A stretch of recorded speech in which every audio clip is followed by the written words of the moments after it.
Fantasy Football edition of the Sports Gambling Podcast Network is brought to you by Game Time. Snag the tickets without the stress. Use promo code CFBX on your first purchase to save $20. Download the Game Time app and use promo code CFBX. We're also brought to you by Underdog Fantasy. Play the Underdog Pick'em in college or NFL and win up to 20 times in one game. Plus, every Sunday they're giving away $100K. Use promo code SGPN at Underdog Fantasy for a 100% deposit bonus up to $500. We're also brought to you by BSIN. Sign up now and save 10% off a BSIN Pro annual subscription when you use promo code SGP. BSIN.com/subscribe, promo code BSIN. Finally, we're brought to you by Hall of Fame Bets, the sports betting research platform for parlays, player props, and game lines. Download the Hall of Fame Bets app or visit hofbets.com. Use code SGPN to get 50% off your first month and start making smarter bets today.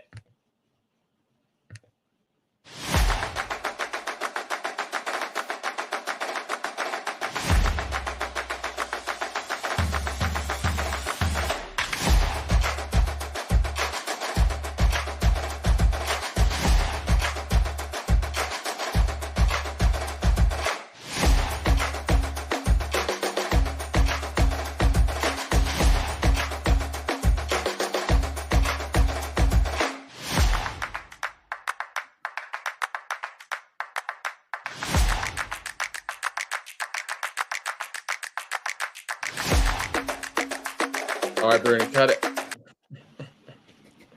I was waiting for you to end it. He's busy watching these games, watching these fantasy football lineups down to the very end here. We're gonna dive into it. This is the SGPN Fantasy Football Podcast. I am your host, Emerson Beery. Justin, how you doing today, my friend? Doing good. As you said, sweating it out. Yeah, keeping up to date with every last fantasy point scored here in week 3, getting ready for week 4. But, having these doubleheader games now on Monday Night Football, making things a lot more interesting for fantasy, whether you need to know to start people or you're just, sweating out multiple games. You have, 4 teams here with potential fantasy players on it. So I am down to the nitty gritty. I've got a good lead here. 1 player up against 4. I should be able to pull it out, but yeah, it's coming down to it. I need this Tampa Bay game to end like now. Yeah, I took the under on Jalen Hurts passing yards, and he just went over it actually right before we went on. Unfortunately, I'm sweating out a couple Rachaad White player props too. I'm hoping that he gets a little bit more work here. But I purposely didn't ask about it before the show, but I just wanted to get what's your thoughts? My Chiefs put it on you this weekend. It was a tough game for the Chicago Bears. That was a hurting. I was thankful that DJ Moore was able to leave with at least a touchdown. I appreciate that. The Bears offense. Yeah, that's about it. At least you're getting some spend on that number 1 overall draft pick, draft capital that you gave up for DJ Moore. Woohoo! That's awesome. But other than that, not many good things to say about the Bears offense. I thought that the Chiefs were a little bit remedial. I felt this was more like practice for them. So didn't really learn a lot from them this week either. It was a tough game. Fields, of course, another tough. Did you just about to say it's a tough game? A tough game for Fields, not for my Kansas City Chiefs. No, it was a field day for the Chiefs.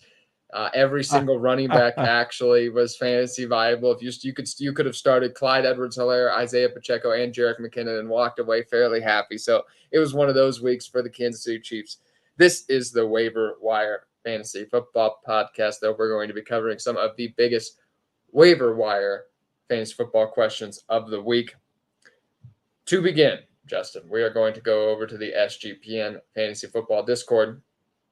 I lost Mike Williams this week. Thank God he balled out on his way out. But he is replacing him. But replacing him is as easy as spending a lot on Palmer or making sure I get him, or should I look elsewhere? For reference, this is to sub my flex spot, also considering Johnston, but we've seen less of him so far. I'll kick it over to you first. Yeah, Josh Palmer, going to be a big ad this week.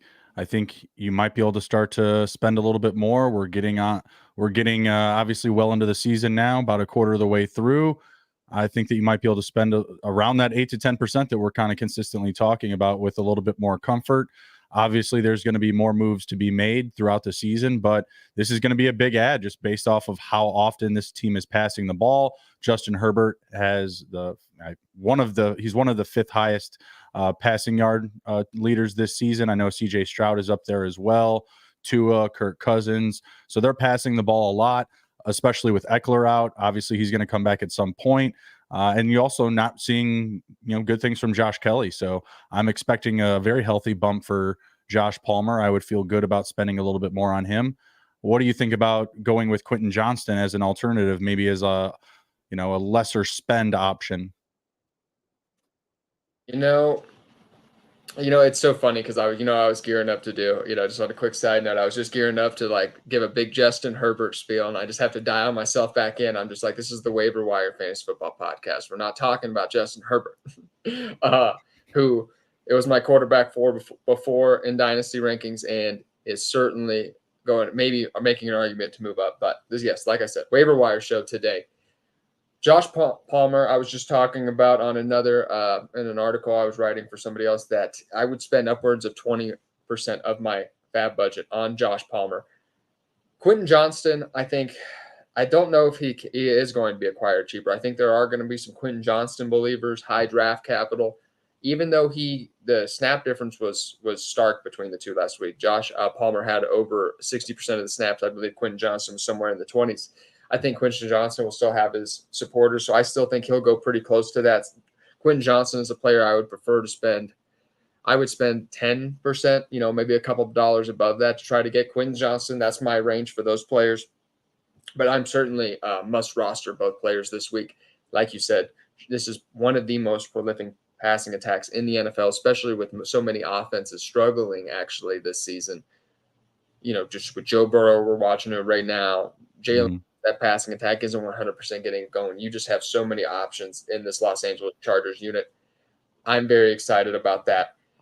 Are these players that, these are actually players that are regularly available, right? I always joke about, I was just joking on Twitter today, everybody talks about, they're mentioning these players. I'm like, they aren't on waiver wire watch. They aren't on waiver wire. So yeah, Joshua Palmer, Quinn Johnson, regularly available on waiver wires in your leagues.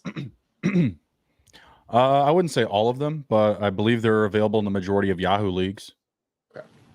Yeah, they're available in most of my sleeper leagues as well. But I'm mostly in dynasty leagues on sleeper, so my exposure to redraft is limited. But they are both available. I'm certainly going to be submitting some claims. Another question from the SGPN Fantasy Football Discord. Derek Schrader asks, Tank Dell is available. Is it safe to drop Josh Kelly for him? Kelly should have been better in the Minnesota game and lost me my matchup. Too bitter of a move. I would consider who else you might have available. Josh Kelly is somebody I just have a hard time letting go of because Austin Eckler is in such a high volume role that exposes him more to injury. This is such a prolific offense. I know he's disappointed the last couple weeks. It's tough for me to let go of Josh Kelly, but if that is the only alternative to Tank Dell, I would be dropping Josh Kelly for Tank Dell. Tank Dell has been very impressive, reinventing what we think of as a traditional wide receiver. They've carved out a large role for him in a much better passing attack than I think most of us anticipated in Houston. Obviously, Robert Woods and Nico Collins are kind of still the ones out there. But Tank Dell, like I said, they're drawing up a lot of plays for him. Somebody certainly to be very excited about. What's your thoughts? No, I 100% agree. Very good situation. Stroud actually has the fourth most passing yards right now, right behind Justin Herbert's from our previous conversation. So those guys are third and fourth in the league in total passing yards. So a lot of opportunity for Tank Dell. And I agree with you. You probably should try for another option, maybe somebody else that's a little bit more waiver wire worthy, when you're considering a drop candidate over Josh Kelly. But if all your running backs are healthy, if you're not starting Kelly to fill in for, a missing David Montgomery or Nick Chubb or a Saquon Barkley, then I think you're fine as long as you do have depth at the position. But if not, then I do think he's a worthy hold for right now, just as a wait and see candidate. But he has not been overly impressive, though, these past few games without Eckler. So I would say, he's probably one more game away from kind of being right in that territory. How much are you spending on Tank Dell this week on the waiver wire if he's there? I would say probably upwards of 12 or 14%. I would go as high as 20 even. I think Tank Dell is a difference maker. I just feel like, especially it just depends, in shallower formats, I would spend less, if you have 2 wide receivers and a flex or something like that. And, 3 wide receiver, multiple flex spots, you have a lot of players that are already rostered. I would be a little bit more aggressive. Before we continue on, though, I just want to give a couple more shout outs to our sponsors. One of the best ones being Game Time.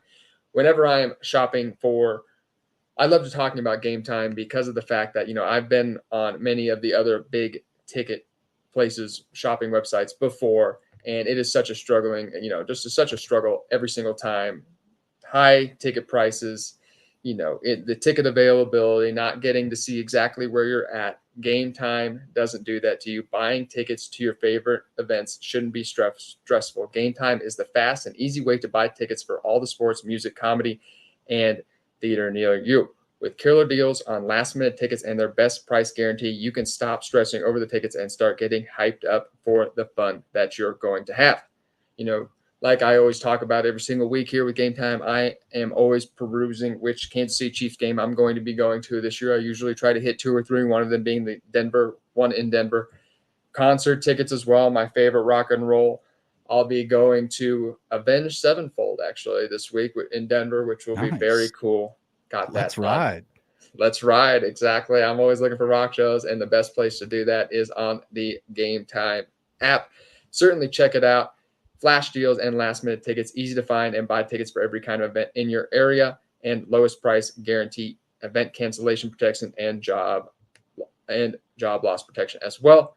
Forget planning months in advance. Game Time has deals on tickets right up to the day of the event. Get exclusive flash deals on tickets for football, baseball, basketball, concerts, comedy, theater, and more. The Game Time guarantee means you'll always get the best price. If you find tickets in the same section and row for less, Game Time will credit you 100% of the difference. Get images of your seat before you buy so you know exactly what to expect when you arrive as well. Download the Game Time app, create an account, and use code CFBX for $20 off your first purchase. Terms apply. Again, create an account and redeem code CFBX for $20 off. Download Game Time today. Last-minute tickets, lowest price, guaranteed. And, of course, we're also brought to you by Underdog Fantasy. Underdog Fantasy has a way to play alongside your favorite football team all season long. You can win up to 20 times your money in a single game by going 5 for 5. From now until October 4th, Underdog is matching 100% of first deposits up to $500 as well. $100,000 Sundays continue on Underdog Fantasy. Total of $2 million in prizes all season long, $100K in prizes this week, $10K to 10 people this week as well. New sweepstakes every week of the NFL season.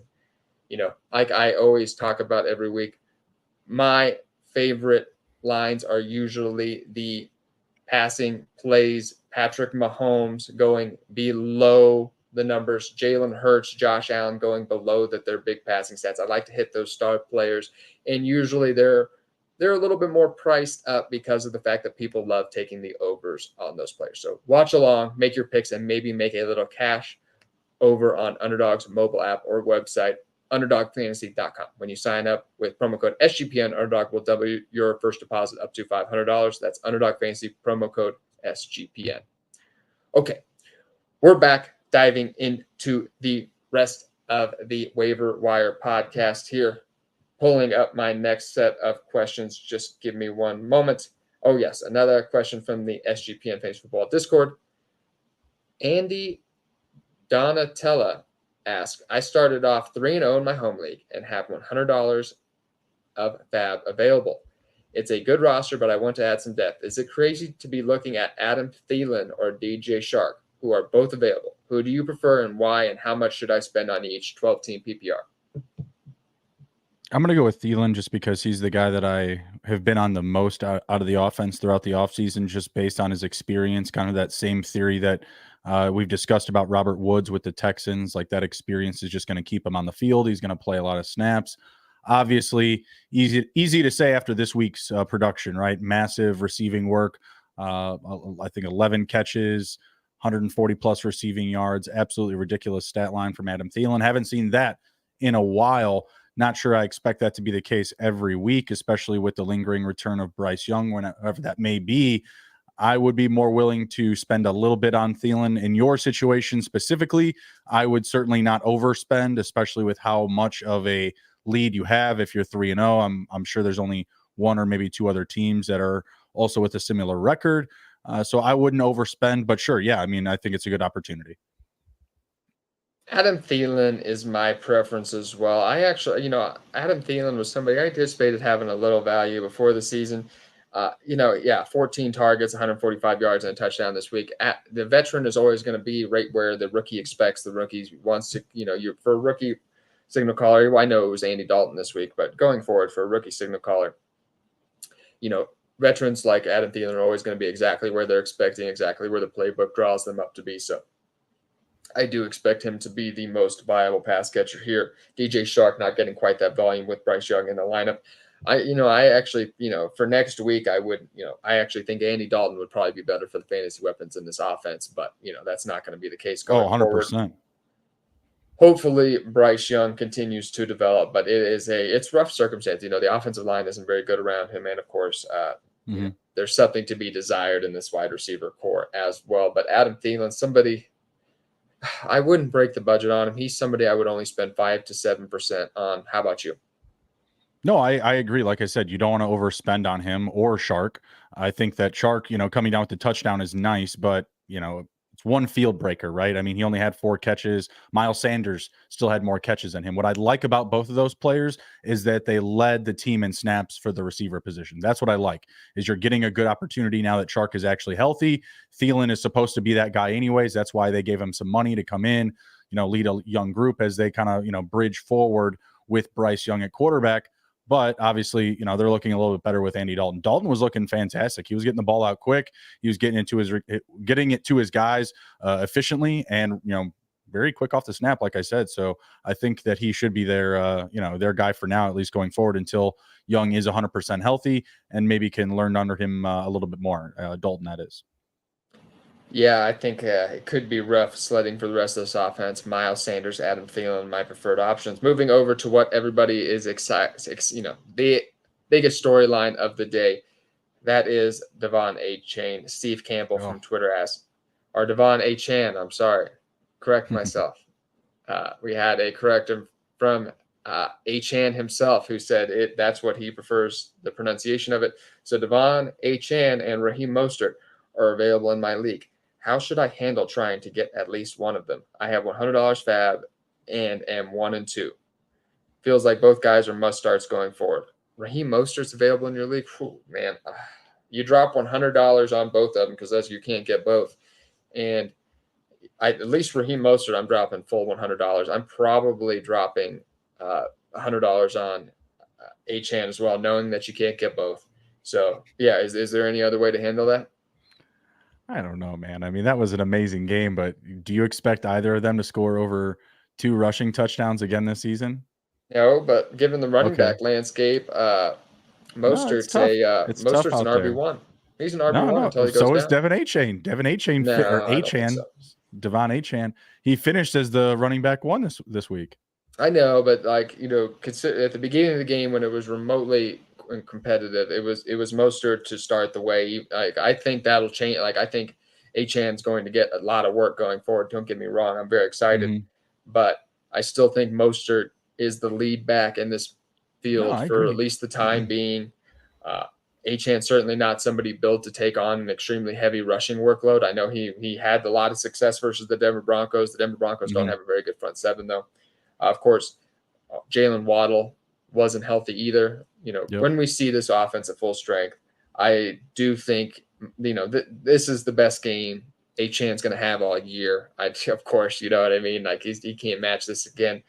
But I do think he can be a fringe RB2. I do think he is a low-end RB2 next week, right on that line, just because you look at the rest of the running back landscape, it's a lot of hit-and-miss players as well.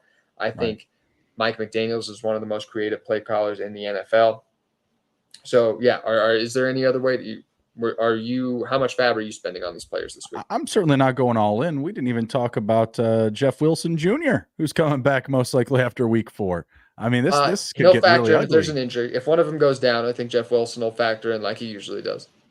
Yeah, I'm just saying though, if he gets back, they might start working all three of those guys. I mean, I don't want to go spend the whole hundo on either of these guys, to be honest with you. I mean, I'm I shocked think Mostert's available. You have to spend it on Mostert. Like, I think you have to. $100, like Easy. Raheem Mostert, what you just said, like, oh yeah, if one of them gets hurt, like that's Raheem Mostert. That's what he does. More durable. He's becoming more durable, and it's crazy to think, but his body is being more conditioned. After taking so many hits and being injured so often, his body is becoming more accustomed. I don't know about spending. I mean, again, did they say what size the league is? 10 team. Okay, well that makes a little bit more sense why they're available. First off, and I don't know if you need to spend a whole hundo in a 10-team league on a running back. I mean, if it's that bad, by all means, but I would still say 40 or 50 is like just as bold. I just feel like just completely emptying the war chest on one huge performance. Like you said, if Achane isn't going to do it, if he's not going to repeat it, what's the likelihood that Mostert will repeat this level of production as well? I mean, obviously he's still going to be the guy, but I don't know. He's been one of the best running backs in the NFL this season. He's forced the second most forced tackles missed in the entire NFL this year. 7 touchdowns. His team won 70-20. His team won 70-20. They can't do that every week. This guy is a must start. He's an RB. He's a top 12 running back easily every single week. Your start. Yeah, I mean, he's must start. He's easily. You empty I the say whole that, budget and then I really want them to score 70 every week because that means I'm going to make $3 million on Underdog. All my Tyreek Hill shares. No, you want Mostert. You want Achane. All these players. I would definitely spend it all on Mostert, and then Achane. At least 80. I think you're going to need $70-$80 to get him. So I'd be willing to drop it. I mean, the devil on your shoulder, Emerson Beery, ladies and gentlemen. Spend it all. You can't spend it when you're dead. In my casual, kind of friend league, I did pick him up Sunday morning before I saw that he was available, and I saw that he was going to maybe had a little more opportunity today. I picked him up, so one of my big waiver wire steal of the year, hopefully. But before we continue on here, I just want to give one more shout outs to our friend over at BSIN. This show is brought to you by BSIN. Sign up now and save 10% off a BSIN Pro annual subscription when you use promo code SGP. BSIN Pro annual subscription is great for betting splits, premium analysis, and 24/7 video access. Sean and Ryan are in a contest going head-to-head with other BSIN shows to see who sells the most subscriptions. The winning show gets a $1,000 Super Bowl future. The best part is Sean and Ryan are going to cut you in on the prize if they win. Step 1, go to bsin.com/subscribe and use promo code SGP to sign up. Step 2, go to sportsgamblingpodcast.com/BSIN to submit your proof of purchase. If they win, you'll get to vote on what team to use the $1,000 Super Bowl future on. And if it hits, you'll get an equal piece of the action. So go to bsin.com/subscribe and use promo code SGP, then sportsgamblingpodcast.com/BSIN to submit. We're also brought to you by Hall of Fame Bets. Win bigger by betting smarter this NFL season with Hall of Fame Bets, the sports betting analytics platform for parlays, player props, and game lines. Research every NFL, NBA, MLB, and soccer bet with historical stats and data. Enter any parlay idea into Hall of Fame Bets' revolutionary parlay optimizer tool to get hit rates broken down by leg, as well as expected probability for the entire parlay. Sort all players by hit rate for any bet to learn which players are hot and which picks have value. Stop betting in the dark and join over 30,000 users researching with Hall of Fame Bets to craft more intelligent, data-driven parlays. Download the Hall of Fame Bets app or visit hofbets.com and use code SGPN to get 50% off your first month today. Start researching, start winning with Hall of Fame Bets. And, of course, if you are listening, if you wouldn't mind giving a like, rating, wherever you may be listening, YouTube, Spotify, Apple Podcasts, it would really help us out so much, and it means a lot. Moving on here over to our next set of questions. Ben Rodriguez from Facebook asks, can I drop Justin Fields for CJ Stroud? Fields is killing my lineup, and Stroud feels like a safer play based on the passing yards. I'll kick it over to you first, Justin. Wow. Defend your boy Fields. Wow. Can I? I mean, I think you have another player you can drop other than Justin Fields. I think that feels like a bold overreaction. So I'm going to say no, but I think that streaming Stroud might be a good idea. I think they play Pittsburgh next week. I don't know if that's the spot to do it, but as I said earlier, Stroud, 4th most passing yards in the NFL right now as a rookie. It's impressive. And the weapons that he's doing it with make it more impressive. So I am high on him. I picked him up this week and started him in a 14-team league over Geno Smith, and that paid off. So I am not against it in a situation. Does it say how many teams?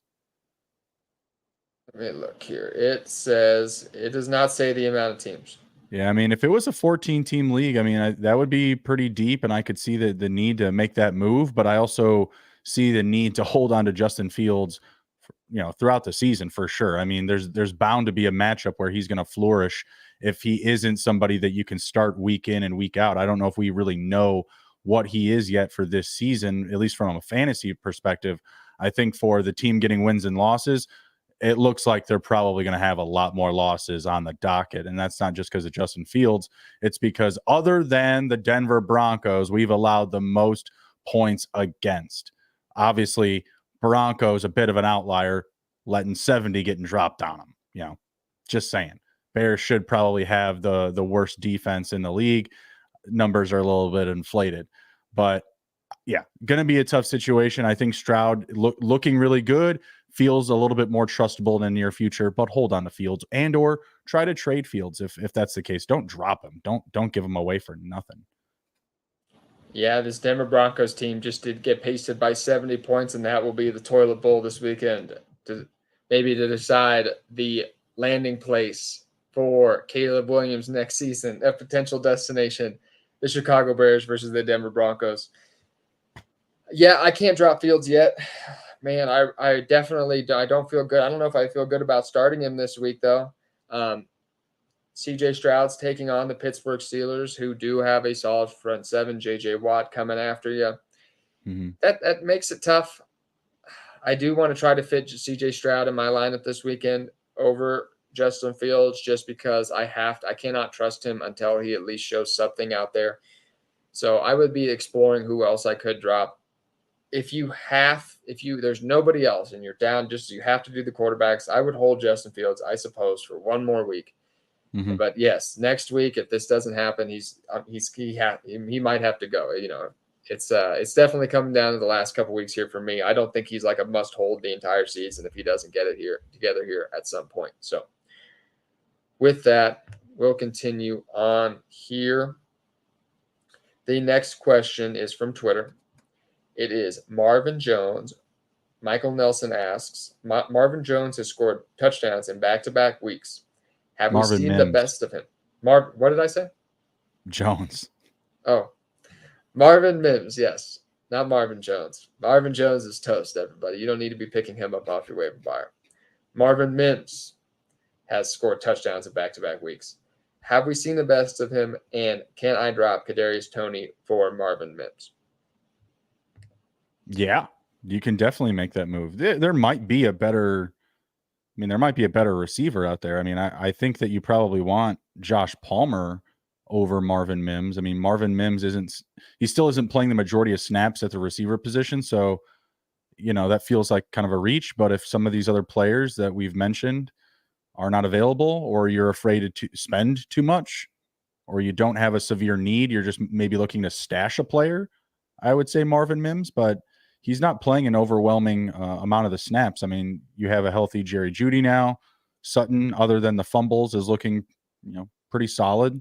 So I don't know. It doesn't feel like a must do, a move you have to make, but I'm certainly okay with the Kadarius Toney part of it. Yeah, I'd spend $1 or try to get him for free. I would drop Kadarius Toney. -1 yard this week. 2 snaps. I think 2 snaps. Yeah, I know he's on the injury report, but he's just never going to be a full-time player at this point. If he's not grasped the offense and is just not out there full-time, he's never going to be. Rashee Rice and Sky Moore do appear to be emerging as the preferred top 2 options in this offense, maybe along with Justin Watson, Marcus Valdes-Scantling taking a little bit of a back seat. But he is still out there in 2 wide receiver sets that should be noted. But nonetheless, Marvin Mims, I do think that role can grow later on in the season. Of Cortland Sutton, Jerry Jeudy, I think are the established top 2 targets for now. Jerry Jeudy got some, thank God, got some fantasy points for me in mop-up duty yesterday a little bit. But yes, Marvin Mims, somebody I would only spend $1 on, or 1% of my FAAB budget on if I was going to spend anything. But certainly somebody you can try to get off for free as well. Sam Ramirez from the SGPN Fantasy Football Discord asks, not a waiver question. I'm looking to acquire Jordan Love in a Superflex league. The team who drafted him has other healthy quarterbacks, and he's on the trade block. I lost Rodgers and have Sam Howell and Trevor Lawrence. Considering offering up Brian Robinson or George Pickens plus Sam Howell, which option do you prefer? I think I prefer to hold on to Brian Robinson, so I would say George Pickens. I don't think. I don't know if that does it. I'd be surprised if either one would get it done. Brian Robinson, I would do either of those trades. I would give up Brian Robinson or George Pickens and Sam Howell for Jordan Love in a Superflex league. And my preference actually would probably be to give up Brian Robinson. I like young, talented wide receivers. George Pickens is one of those players.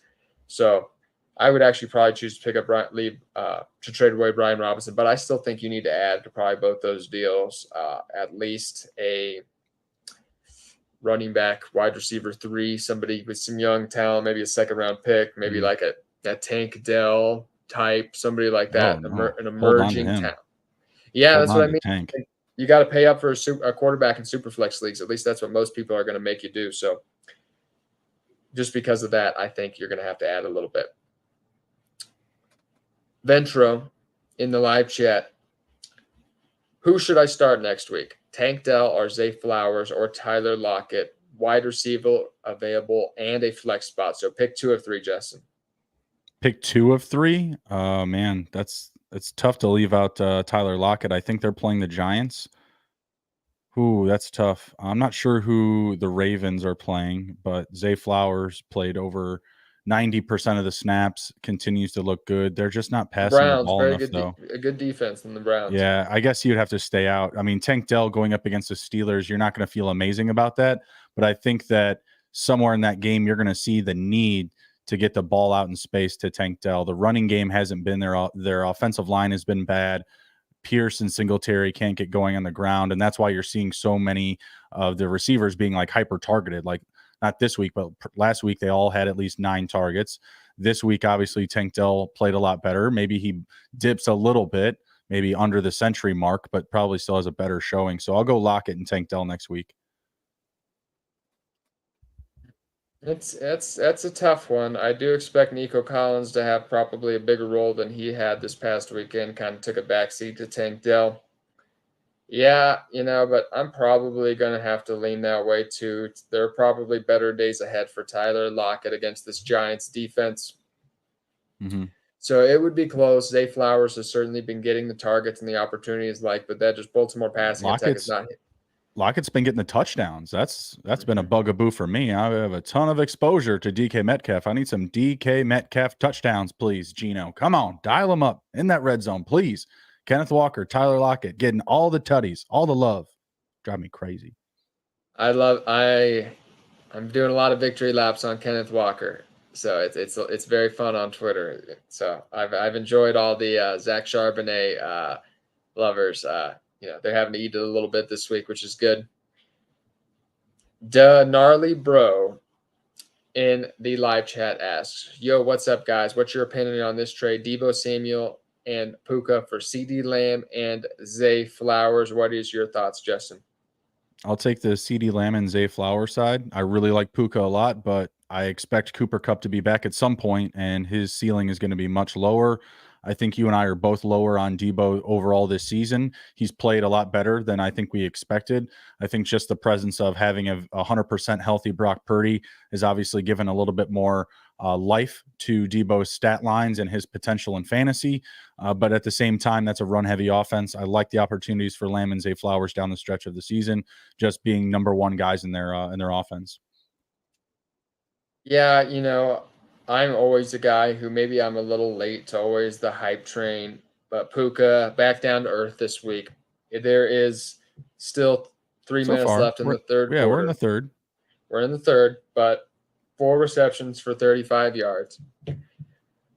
I still think that, of course, I think this early season stuff is going to end up being a little bit of a admiration. Is that the word I'm looking for? I don't know what you're trying to say. Tell me. Use an example. I'm trying to say it'll end up being like, an these anomaly? first two an anomaly is one word for it. It wasn't the word I was looking for, but anomaly will work. First two games will be an anomaly. I was throwing out. I needed a life vest. I needed something ready to throw me a lifeline, Justin, and you left me hanging. Sorry, buddy. I thought I left you hanging. I thought I gave you the word. You gave me an okay word. You gave me like a word that's a life jacket, pal. That is a life jacket. That is a life jacket. That is a life jacket. I would never let you drown. How dare you? But I still think I'm taking CeeDee Lamb here. Zay Flowers, the more talented wide receiver, I believe, in the long run over Puka. I know most people would probably take Puka over him even in a dynasty league, but I'm still a Zay Flowers believer myself. So I am leaning CeeDee Lamb in that trade. Moving on here from Reddit, Remy Malone asks, is it safe to drop Khalil Herbert? I'm looking to add Josh Downs or Romeo Doubs. Should I hold Herbert 12-team PPR? You'd like to say yes, right? Again, kind of given the running back market, how it's already pretty beat up, you would assume you'd have to hold Herbert. I mean, I have to start him. I'm, missing guys again like David Montgomery, Nick Chubb in my lineups. Like, that's what I'm left with is a lot of Khalil Herbert and waiting for Alvin Kamara to come back, So I like Josh Downs. I like that opportunity that he's getting. Got a lot of targets. But does that go away with a healthy Anthony Richardson? I think so. I don't know if that's sustainable season long. It's kind of a similar situation with Romeo Doubs. Like he's going to have Christian Watson coming back. We kind of already saw him boom, then bust, and now boom again. I don't know what your thoughts on him are, but I'm pretty uneasy still. I think the Packers offense is a lot better than what I expected it to be, but I don't know if with Watson coming back that Jordan Love can cater to two fantasy relevant receivers. That's to be seen. Plus they were out without Aaron Jones this week. I'm certain that he carves out a bigger role once he's fully healthy again, which doesn't seem to be that far off. He did get in a limited practice on Friday before just not playing this week. So I don't know. I don't know if I want to overinvest. I mean, obviously those guys scored more fantasy points this week, but I feel like the position value for Herbert is still there. Roshan isn't looking amazing. He's not looking like he's just better than Herbert. I kind of feel like I want to hold, but I see the appeal of both of those players. What are your thoughts here? Can you sell me on either of these guys? Romeo Doubs, it's always been, his rapport with Jordan Love does date back to last season. I do think this is going to change quite a bit, though, when we do see Christian Watson and Aaron Jones out there. I prefer Jaden Reed, actually, the talent and the player, over Romeo Doubs as well. So I definitely see that being a target constraint there. Josh Downs, subject to some up and down performances, likely with Anthony Richardson as his quarterback. I'm holding Khalil Herbert here just for my preference on holding starting running backs particularly.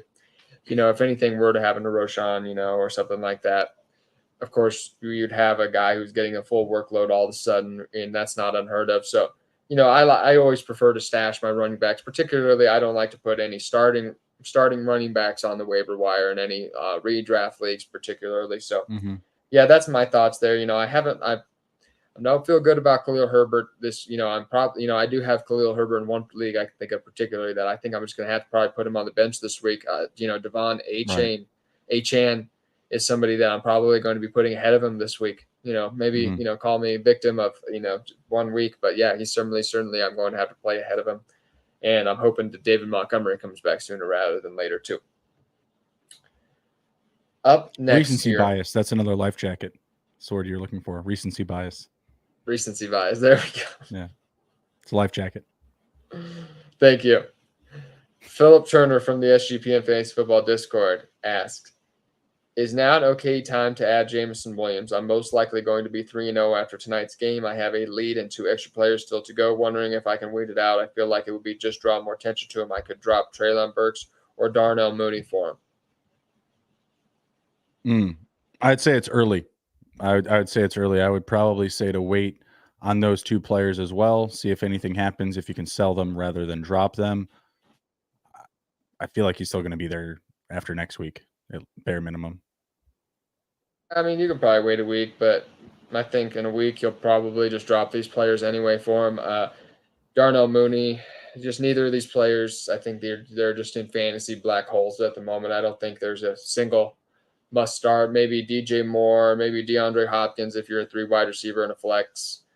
But there's really not many must starts in this either of these offenses. Derek Henry even somehow losing snaps. So it's really weird, both of these offenses, and neither one, just completely inept quarterback play on both sides at the moment. So, like I said, I think you could certainly you can hold on to these players for another week. Maybe consider adding a different player. Just look a little deeper on that waiver wire. Come back to Jameson Williams in a week, but I'm not losing sleep over putting either of these guys. If you're 3-0 with those guys on your team, I think you're not in a bad situation. If it ain't broke, don't fix it. But if there's something out there, like a Josh Palmer that we've mentioned, I would probably say to go re-up with him rather than try to spend nothing and, stash Jameson Williams, who's just going to clog up a roster spot in the event you do have a big need for a big change, whether it be an injury or, outlier production, whatever it may be.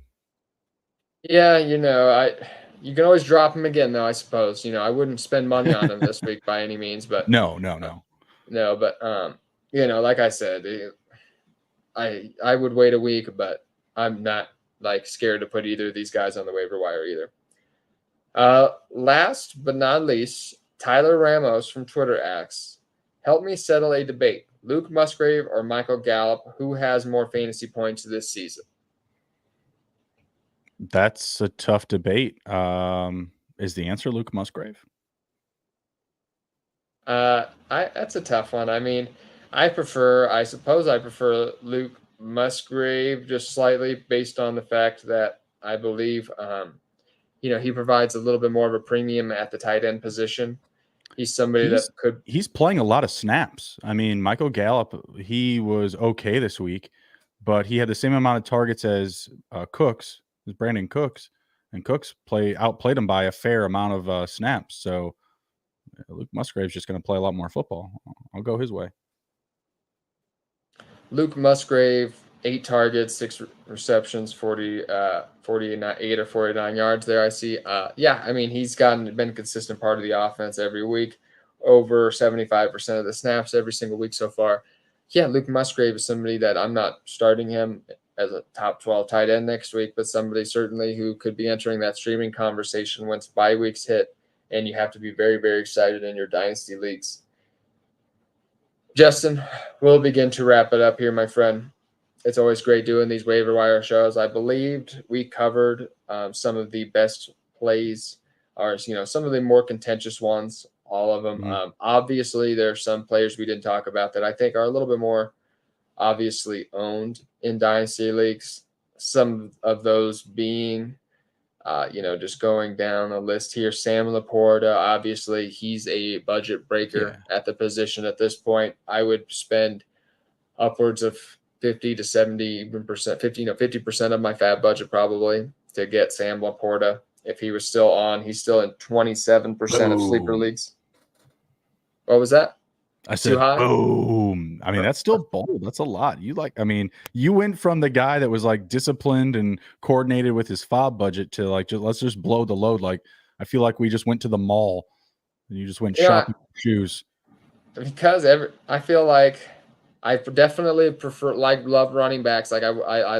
Jerome Ford, somebody, I was preaching to spend a lot of money on. These running backs, once I think they have a lead role. Mostert, somebody I don't think ever belonged on waiver wires. That's crazy to begin with. And Sam Laporta, man, I'm just pretty excited about it. I think he's it's hard to rank him outside the top 5 tight ends even next week already. And just given the tight end landscape the way it is. I think he's already a locked-in starter. So, after a couple weeks, I'm willing to get pretty aggressive on a couple of these guys, most of them being I don't believe they're on your waiver wires.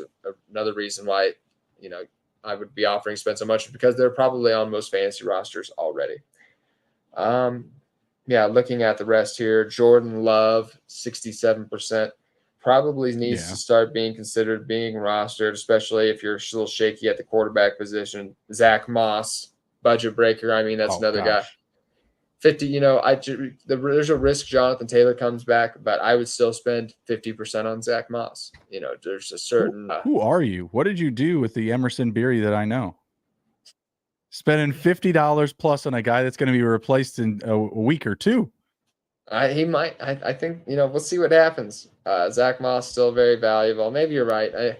It's so tough to see what Jonathan Taylor's going to do. I keep going back and forth. You see Jonathan Taylor for sure coming back. I don't know about for sure, but it could happen. As long as you're not Deion Jackson, it looks like any of these guys should be able to run the ball. I mean, Zach Moss was all but written off after his time in Buffalo.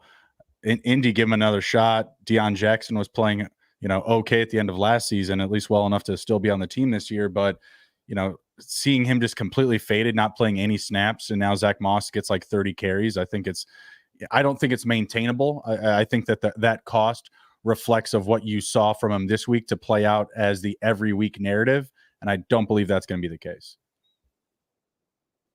Tutu Atwell still available. Had a big catch tonight. That was a near touchdown where I think he would definitely be having a big game tonight too. But yes, that was he ended up stepping out of bounds. So Tutu Atwell available in 35% of leagues. How much are you spending on Tutu if he's available? I mean, the time to spend big on him was last week. I don't know if you want to spend big on him this week. He only has one catch in this game. If he is still available somehow, I don't know if I would get too aggressive. I mean, especially with this performance here, unless he finishes with a touchdown, if he can manage to, find the end zone or make another couple big plays here with 10 minutes left to play, maybe there's something there, but I don't think you need to spend big on him after a down week like this. Last one here, Ezekiel Elliott, about 49% available in leagues on Sleeper. Just continuing to just chug along here, just eating his cereal. 16 carries, 80 yards, and added a reception for 7 yards. You spending any budget FAAB on Ezekiel Elliott this week? Out of principle, no. For what he's doing to Ramondre Stevenson, out of principle, I can't support it. Especially my hard-earned FAAB, I won't do it. I'd spend 10%, maybe 5%. Maybe. No. I'd spend 10%. Absolutely. It's ugly.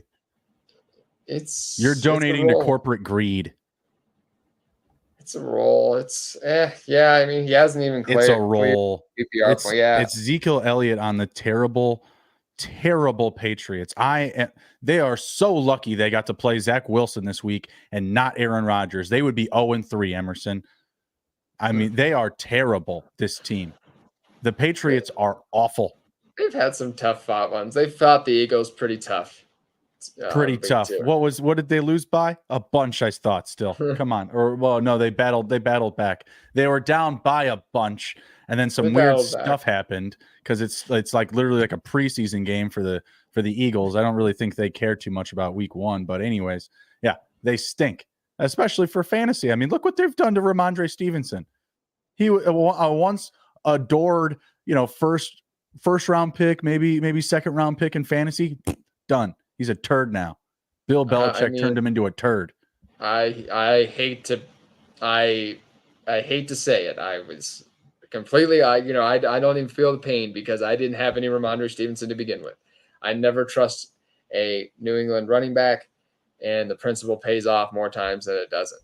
Ramondre Stevenson I was completely off of him as an RB1 this season and haven't regretted it so far. So, well, I certainly had a lot more Nick Chubb than I had of Ramondre, but still, I like Ramondre as a player. I didn't have a lot of them, but, it's at least to see, exciting players play well. And that's what he is when given the opportunity.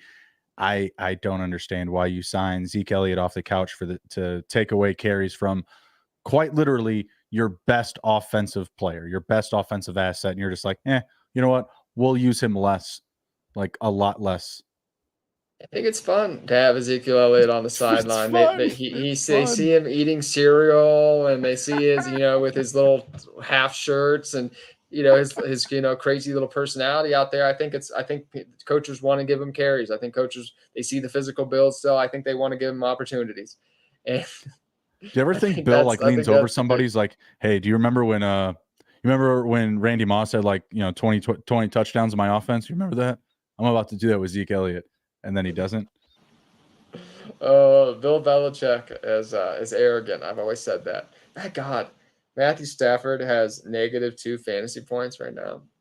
It's good for me. It's good for me, Emerson. Doesn't sound like it's good for you. That's not good, is it? I have him in a couple leagues, but all right. With that though, we'll get back to it here. To end it, Justin, is there anything that you want to shout out coming up on the SGPN network? Yeah, me and Andrew will be back on Wednesday night for our starter sit show, so be sure to tune in for that.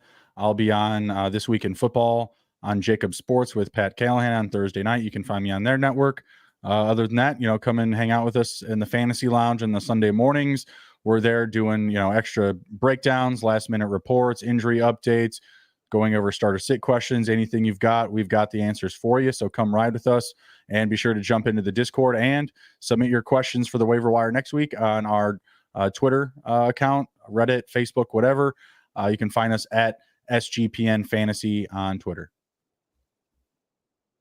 And of course, we will be doing these waiver wire shows every Sunday night going forward. You can catch us during the later Sunday night football broadcast.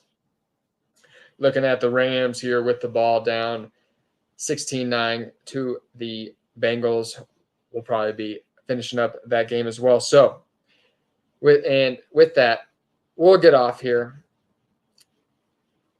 I'm hoping for a little better fantasy week here. I'm a little bit shell-shocked here after I'm looking at all my teams with Matthew Stafford here and all the matchups I'm projected now to lose because of that here. Just taking that in. Sorry, everybody. Say a prayer for my fantasy football teams and a better week 4. We'll sign off. You all have a great rest of your weekend. Thank you so much.